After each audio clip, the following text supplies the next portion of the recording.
Hi, my name is Dr. Joe Childs, and on this video today I'm going to talk to you about headaches. I'm going to talk to you about migraine headaches, tension headaches, and cervicogenic headaches. Now, before I talk to you about the cause of these types of headaches and the neurological treatments that we do in our office for these types of patients, what I'd like to do is tell you a little bit about my qualifications. I'm a chiropractor, but I'm also a specialist in functional neurology. What that basically means is I not only treat the bones of the vertebral column and the alignment of the spine, but I also treat the brain and central nervous system.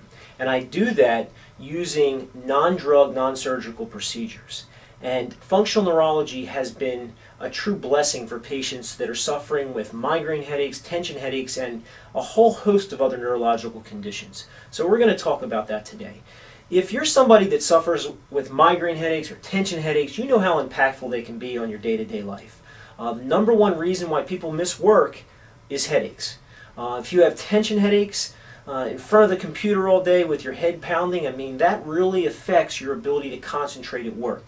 Migraine headaches, patients with migraine headaches sometimes will miss 2, 3, 4 days of work. They got that ice pick pain that they have that kind of goes into their eye, and it seems like it comes out the other side of their head. And I know quite a bit about migraine headaches because we treat a lot of patients with migraine headaches, but when I was younger, my mother suffered with migraine headaches. And I could remember they would always come on at inopportune times. It almost always seemed like that she would have migraine headaches during the holidays. I don't know if it was the stress levels of having people over, but when she was cooking, I could remember she would have that aura, that prodrome. We're going to talk about what causes that today. She would be in the whole day that everybody was there. She would be not spending any time with the family because she'd be in the back room in a dark room for the whole day, and sometimes 2 and 3 days. So migraine headaches obviously can really affect your life. We're going to talk about what causes them today. We're also going to talk about the neurological examination procedures that we do. We're going to talk about brain-based treatment approach for patients with migraine headaches. We're going to talk about what we do biomechanically with patients with migraine headaches. We're also going to talk about what metabolic tests, what blood and lab panels that we run for patients with migraine headaches. We're also going to talk about some hormone panels, female hormone panels that we use. So what I'd like to do first today is I'd like to sit down and talk to you about the cause of migraine headaches. So migraine research lately has been sort of moving away from just looking at the chemical cause of migraines and looking more at the neurological integration, the way the nerves and the neurons are firing in the brain that are actually causing migraine headaches. The pain in migraine headaches comes from an area where there's a lack of oxygen. Okay, so typically what happens is, let's say you're at work, you're working on the computer, and you're really using your vision really hard. The back part of your brain, the occipital lobe, most headaches with migraine tend to come from the back part of the brain, the occipital lobe. But there's a certain part of your brain will have an increased demand for oxygen because it's being used more. Again, it's usually the occipital lobe, but it can be other areas in the brain. When that demand happens, normally what happens is the area of the brain that needs more oxygen will be aware of that because of what's called chemical receptors, and those chemical receptors will send messages down to this lower part of the brain, the lower brain stem, and it'll send it via what's called the trigeminal nerve. And then what happens, in a split second, the lower brain stem sends messages back up to those blood vessels and causes those blood vessels to dilate, to open up, and then what happens there is oxygen is being delivered to that area where there's an increased demand, and you get no headaches. So that's the way the brain normally works. The trouble is that's not happening in migraine patients. That whole loop is not working well. So let's talk a little bit about the anatomy before we can go in the exact cause. You have higher levels of the brain and you have lower levels of the brain. The lower levels of the brain are the brainstem and the cerebellum. Okay, the cerebellum controls your balance and your coordinated movements. The lower brainstem can be divided into 2 parts. It can be divided into the pons medulla, which is the lower brainstem, and the upper brainstem, which is called the mesencephalon. Okay, now normally what happens is the cerebellum will send messages up to the cortex or the higher levels of the brain. okay, which is this area in through here that most people think of as the brain. So the cerebellum down here sends messages up to the cortex, and the cortex sends 90% of its messages down to the lower brainstem. And what it does is it gets that lower brainstem firing very well. And then the lower brainstem sends messages up to the upper brainstem, which is called the mesencephalon. And the mesencephalon is sort of like an unruly teenager. It needs a lot of supervision. And so if the lower brainstem is firing well, the upper brainstem is sort of muted or slowed down. Well, in migraine patients, that loop is not happening. Either the cerebellum is not firing right, or the cortex or the brain or the frontal lobes are not firing well, and now the lower brainstem is not firing well. Now, when I say the word firing, what I mean by that is frequency of firing. In neurology, there are really two types of lesions that we can talk about. There are hard lesions. Hard lesions are things like tumors, strokes, multiple sclerosis, areas where you actually have damage to the brain tissue. That's not what we look for in functional neurology. In fact, well, we look for that, but if we find it, obviously we make the appropriate referral. In functional neurology, what we're looking for are soft lesions, or what's called a physiological lesion, an area where the brain or nervous system is not firing properly. And that can happen due to either physical stress, long-standing physical stress, chemical stress, or emotional stress. And if parts of the brain are not firing very well, then that's what brings on migraine headaches, particularly the frontal lobes or the lower brainstem. If the lower brainstem is not firing well, the upper brainstem is going to be firing too fast. We're going to talk about what that causes. So let's get back to the demand. So let's say we have an increased demand for oxygen in, let's say, the occipital lobe. Okay, normally what happens is that sends a message down to the lower brainstem. Lower brainstem sends messages back to the blood vessels in that area. Those blood vessels open up, and bam, you've got blood supply. Now what happens in patients with migraines is there is a demand, and so the part of the brain needs more oxygen. But because the lower brainstem is not really firing the way it needs to fire, it sort of is delayed in its way of bringing back dilation to the blood vessels in that area. And so what happens is that's when you get your prodrome. That's when you get that R. That's when you feel like, wow, that migraine headache is coming on. And the reason why is because there's a decreased amount of blood supply in an area that needs blood. Okay? And the reason why that happens is because the lower brainstem is not firing very well. And so what happens is chemicals build up. Nitric oxide and calcium gene-related peptide builds up in the brain. And when that builds up, those chemicals are chemical messengers that actually cause vasodilation. And so that's building up. And we're consistently sending messages down to the lower brainstem. Please get these blood vessels to dilate. And what happens is when it finally reaches threshold, that the lower brainstem sort of kicks in and fires, it overfires. And now what happens is the blood vessels overdilate. And when they overdilate, what happens is the nerve mesh that surrounds the blood vessels, which are heavily laden with pain nerves, they stretch. And bam, that's when you develop your migraine headache. Okay? But the reason why it occurred is because the lower brainstem wasn't working fast enough. Its frequency of firing was not efficient enough to meet the demand for the oxygen. Okay? So that's the one reason why patients get migraine headaches. It's a neurological problem. Okay? The second reason is due to the fact that frontal lobes may not be firing well. See, typically what happens is the back part of your brain is called the sensory part of your brain. That's the part of your brain where your sight, your sound, your smell, your vision come in. And normally when that information comes in, the parts of your brain are sort of overstimulated, and then they send messages up to the frontal lobes. Well, the frontal lobes send messages back to the back to the back part of the brain and sort of calm it down. So if you're really working real hard with vision, your occipital lobe's going to fire faster. Well, the frontal lobe sort of says, calm down a little bit. You're overworking back there. Ease down. You don't need to work as hard. Well, if somebody's brain is not firing properly in the frontal lobes, not that they have a stroke, not that they have a lesion in their brain, it's just that an area in their brain is not sort of doing the job. It's not as efficient as it needs to be. Well, guess what happens? The demand may increase, because what happens is the frontal lobe is not slowing down the occipital lobe. And so what happens there is it makes the demand higher. Well, if the demand gets higher And this already doesn't do a good job at meeting the demand. Bam, you get migraine headaches. Okay? Now, the other thing that happens is the lower brainstem slows down the upper brainstem. They're sort of like yin and yang. If the lower brainstem is doing a good job and working the way it needs to work, then the upper brainstem will be slowed down. And again, it's like an unruly teenager. It creates a lot of problems if it's going too fast. So lower brainstem slow, upper brainstem is going fast. The upper brainstem affects what's called the sympathetic nervous system. The sympathetic nervous system, when it's firing too fast, creates inflammation in the body, and it also affects pain nerve endings, which makes for sort of a fertile ground for these headaches to occur. So to affect somebody with migraine headaches, you need to treat them neurologically. Now, when the migraine happens, it's not always just in the back of the head, because what happens is you get cortical spreading depression, which means the blood vessels are affected all through the brain. And that's why that migraine, sort of you get that prodrome, that sort of strange sort of aura, and then bam, suddenly you've got this ice pick in the back of your head, because it really affects all the blood vessels.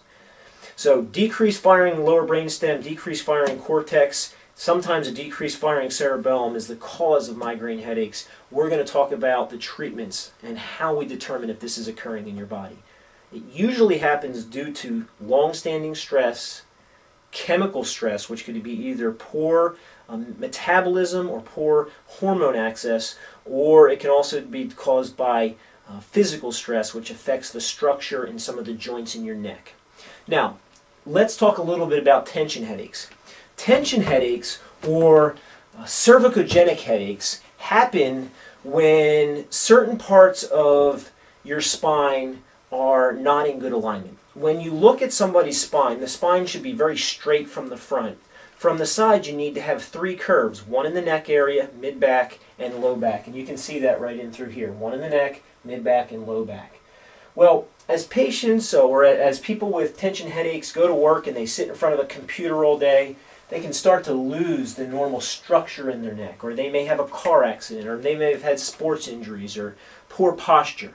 Well, over time, when you have this poor structure, what it does is it starts to put pressure on all the joints in the neck, and it starts to irritate free nerve endings in your neck. Now, those free nerve endings are pain nerves, and what they do is they send messages into your spinal cord.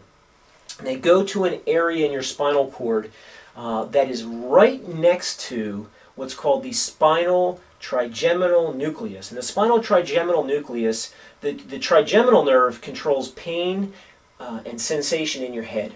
And so what happens is that spinal trigeminal nucleus goes all the way down into the neck area.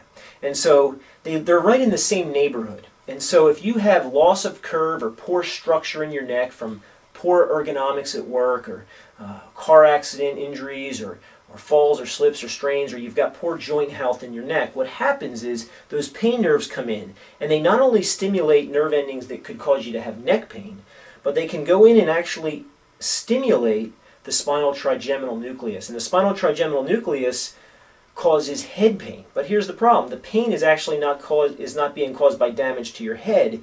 It's being caused because there's poor alignment and poor structure creating pain nerves coming in, and it's irritating the nucleus, sort of the neighbor, so to speak. And so you may have no neck pain, but you may get headaches from a problem in the neck. Okay? And if you look at the x-rays that I'm going to put on the video right now, the x-ray on the left is somebody that has lost the normal curve in their neck. You can see that there's some pressure in some of the discs. The discs are the spacing that you see there. And you can see that the spacing is sort of narrowed. This patient had migraine headaches when they came into the office, and through a course of care, we restored that arc, that structure in their neck. And they didn't have migraine headaches, they had tension headaches. And if you see there, the headaches, I mean the curve is actually really nice in the neck now, and their their tension headaches are completely gone because we improved the structure in the neck, which took the pressure off of the nerves going in, and their headaches went away. Okay, so that's tension headaches. So what I'd like to do now is I'd like to show you some of the treatment modalities that we use, the neurological treatment modalities, and describe the exact neurological exam that we do. So I'm going to take you into one of our treatment areas to discuss that. Okay, what I'd like to do now is I'd like to talk about some of the specific neurological testing that we do in our office. I'd also like to talk about the specific neurological brain-based treatments we do for patients with migraine headaches. Now when somebody comes into our office with migraine headaches or tension headaches, we want to test them neurologically. We want to test them metabolically, which means we want to look at their blood work. We want to look and see how well their hormones are doing. We want to look at their adrenal glands, and we're going to talk about that in a bit. The other thing we want to do is we want to look at them biomechanically, which means we want to look at their spinal joints. We want to look at the health of those joints. So let's talk about the neurological testing that we do, which is specifically important for patients with migraine headaches. Now we do the standard neurological exam, which is, we're going to look at reflexes, we're going to look at pinwheel, we're going to look at vibration, sensation, we're going to test your muscles to see if you have strong or weak muscles. Basically the average neurological exam. But the other thing we want to do is we want to look at you from a functional perspective. Now, if you recall when I was talking about the cause of migraine headaches, we talked about the cause being a lower firing lower brainstem, which is called the pontomedullary area, or a decreased firing of the frontal lobes. Now, as human beings, we are the only species that have certain attributes on certain sides of our brain, which means that we have a left and a right side of our brain that perform different functions. So in our exam, we want to look and determine how well your brain is firing from the left and the right side. We also want to see how the lower brainstem is firing. We want to see how the upper brainstem is firing. We want to see if it's overfiring. So we're going to do a specific exam. One thing that we look at very heavily is we look at your eye movements, and we look at your pupils. It's been said that the eyes are the window to the soul, but it can be also looked at as that the eyes are basically a very good window into how your nervous system is functioning. So we're going to look at your pupils.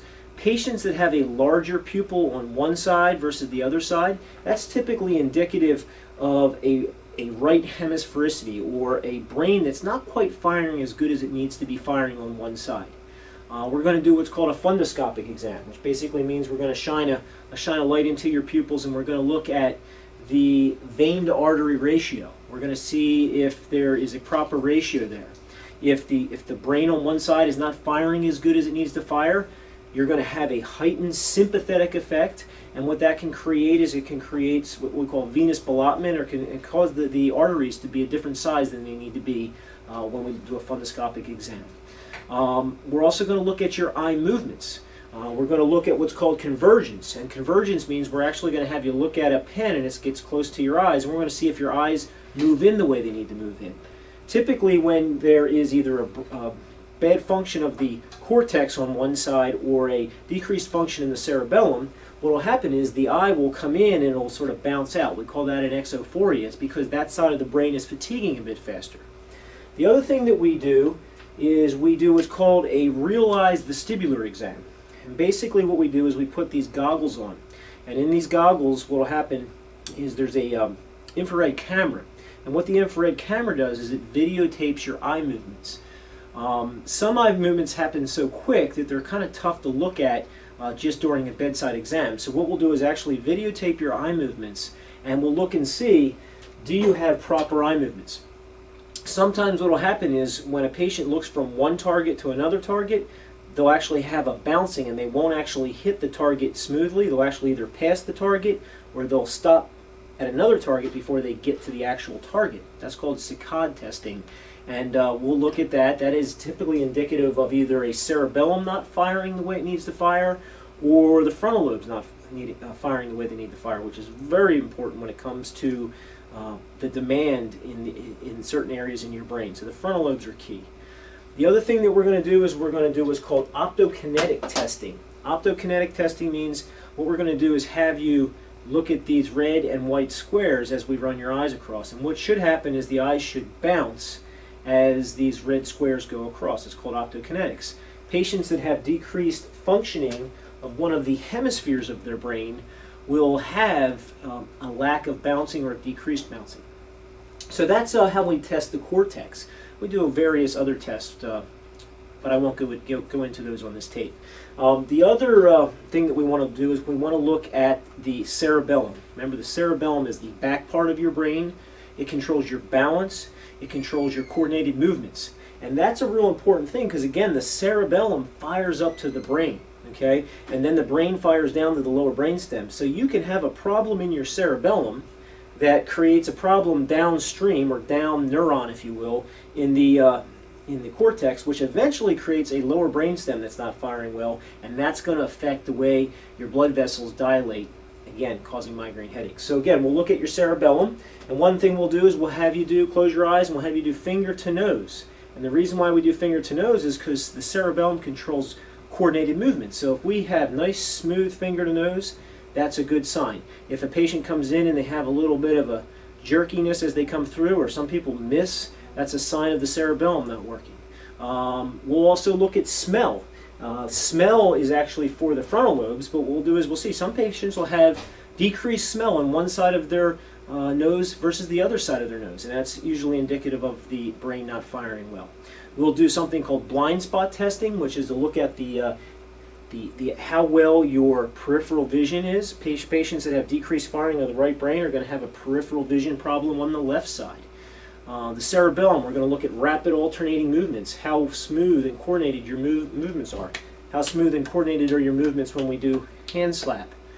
When you stand with your eyes, with your feet together and your eyes closed, are you swaying to one side? That's called Romberg's test. It's a very important test for the cerebellum. So these are just a few of the tests that we do to determine which part of the brain, again, has that soft physiological lesion. That means that that part of the brain is just not doing its job. It's not as quick as it needs to be. It's not firing as well as it needs to be, which then creates a host of different symptoms, migraines being one of those. Biomechanically, what we want to do is we want to take some x-rays of your spine, look at any past MRIs you may have of your spine. Again, patients with tension headaches tend to have misaligned spinal vertebrae. Cervicogenic headache, meaning that the headache is coming from the cervical spine. We want to look and see, is the curve, the normal structure in your neck, is that where it needs to be? So we're going to take some x-rays and look at that. We want to see, is there any arthritis in your neck? Okay? And if you look at the x-rays that I'm putting up right now, that the x-ray on the left, you can see that that patient does not have a good curve in their neck. They should have a curve along that black curve line, and you can tell that they're not in that normal position. This patient had tension headaches. And you can see to the right, that's the correction that we did through specific biomechanical exercises and specific types of gentle chiropractic adjustments. We restored that arc into that person's neck, and that patient doesn't have migraine headaches. It doesn't have rather tension headaches anymore. And patients with migraine headaches typically also have biomechanical problems. The other thing that we want to do is we want to look at you metabolically. Now, what do I mean by metabolically? Well, we want to look at your blood work. And we want to look at your blood work through a preventative medicine perspective. We want to look at your adrenal glands. We want to look at your thyroid. We want to look at your glucose levels. Some patients with migraine headaches have hypoglycemia, and they're just never going to get better with the migraines until we balance out their blood sugar. Some people have pre-diabetes or insulin resistance. So again, we want to take a look at that. A lot of patients with chronic pain or migraines, their adrenal glands are shocked. So we want to do what's called an adrenal stress indices, or an adrenal stress index. And what we do with the adrenal stress index is we're going to actually have you, it's a salivary test, so over about 2 or 3 days we'll have you put your saliva in this little container, and we send this off down to a lab down in Texas, and they'll give us a good understanding of how your cortisol rhythm is going, how your DHEA is working, how your progesterone is working, and it'll let us know if there's any troubles with your adrenal glands secreting too much cortisol, too little cortisol, and again, that can stimulate headaches. So we want to look at you metabolically. The other thing that we do is we want to look at you hormonally, and that's particularly with female patients. We want to look at what we call your female hormone panel, and that's a 30-day salivary test where we're looking at estrogen and progesterone levels, and we're determining whether those things are smoothly balanced through a 30-day cycle. If they're not, we want to address these things metabolically. So we take all that information from your metabolic panel, your blood work, any salivary tests that we do, and then we'll spit you out put it into a computer, and it actually prints out a specific report that's specific for your particular blood findings. And we'll also give you a specific diet and specific dietary supplements that are going to help you heal better. Okay? Now, let's talk a little bit about the treatments that we do. Basically, when you're dealing with the nervous system, when you're trying to get the nervous system to function better, when you're trying to get that lower brainstem to fire a little bit better, the brain needs fuel and it needs activation. Okay? Nerves need that to be happy. So, fuel, let's talk about that first. Fuel comes in two forms. It comes from the foods that we eat. That's why we do the metabolic testing. Glucose levels. The brain needs glucose. The other thing is oxygen. The brain needs oxygen. And activation is the specific stimulations that we do. I'm going to talk about those in a minute. But let's go back to fuel. One thing that we do in our office with almost all of our patients with migraines and headaches, tension headaches, is we put them on oxygen therapy. And the reason why we put them on oxygen therapy is because oxygen is vital for the brain and nervous system, for the health of the brain and nervous system. So what we'll do is we'll have patients come in and we have them do specific types of exercises. We call it exercise with oxygen therapy. And what will happen is they'll put this cannula on. It just comes right around this way and into their nose. And what will happen is they'll be breathing in 90% oxygen through an oxygen concentrator. So it's not really tanks, but what it does is it takes the oxygen in the air and compresses it down and turns it into 90% oxygen. The normal amount of oxygen in the typical air we breathe is about 20%. So when you breathe this in, it really lights up the brain. It improves the function of the brain. And when we do specific activations or specific types of therapies at the same time when a patient's on oxygen, what that does is causes those nerves to develop healthy sprouts of dendrites and neurons. So what happens is those nerves develop more efficient pathways. So if, let's say, the lower brainstem isn't firing well, we'll activate that. The lower brainstem will get oxygen, and that lower brainstem will start to rise up and improve its ability to function. So the next time when you have a demand in the occipital lobe and a migraine may be coming on, if that lower brainstem is firing well, what's going to happen is it's going to send a message right up to the lower, to the occipital lobe, and those occipital lobe blood vessels are going to dilate exactly to the amount necessary based on how much oxygen needed. That's what happens in a normal person's brain, or a person's brain that doesn't have a functional physiological lesion. Now, so oxygen therapy is absolutely critical. The other thing that we do is we want to do specific types of stimulations. Okay, so if a patient comes in and we find that they've got some choppy pursuits as they look at a target on the real eyes examination, what we'll do for their therapy is they may do specific types of eye exercises to train the parts of their brain that aren't quite working the way they need to work. We may do specific light adjusting. And the reason why we do specific light adjusting is we may use something called an arthrostim. And this is a very gentle way to come in the spine and stimulate some of the joints that are in the spine. In the spine, you have what's called mechanoreceptors. So if we find out that the right cerebellum is not firing well, we can stimulate the joints on the right side of your body very lightly, and that'll send a message up to the cerebellum, and the cerebellum will then be activated, and then what will happen there is it'll start to develop better, healthier pathways. We can also do vibration on one side. We can have you, which really does the same thing. It fires off these joint receptors, which then stimulates the cerebellum. We can have you do balance training. So some of the other therapies that we can do to have you stimulate the cerebellum would be what we call complex nonlinear movements. One of those things would be having you look straight ahead and having you write out alphabets or draw pictures in the air. That may stimulate the right side of the cerebellum, which then will fire over to the left brain. We also can have you use a squeeze ball on one side. Another thing that we can do to stimulate the cerebellum is to stimulate the vestibular portion of the cerebellum using what we call a warm water caloric. And with a warm water caloric, what we'll do is just have you put warm water, one of our assistants will do that, or I will do that. We'll put warm water in the outer ear here. And what that does is it warms up the kinocilium and the stereocilia.